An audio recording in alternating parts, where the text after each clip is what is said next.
Hello everyone. বেশ কদিন ধরেই ফিডে একটা রান্না বেশ ঘোরাঘুরি করছে, সেটা হলো গিয়ে চিকেন পোলাও।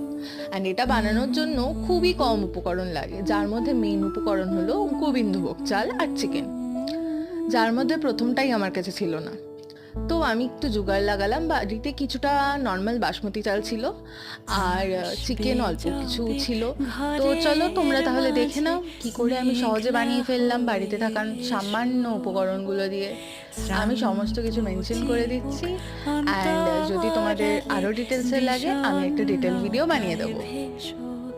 না হয় একটু প্রাণে বিহান গানে আবেশ হয়ে মেশো তুমি, এমনি এমনি এসো তুমি।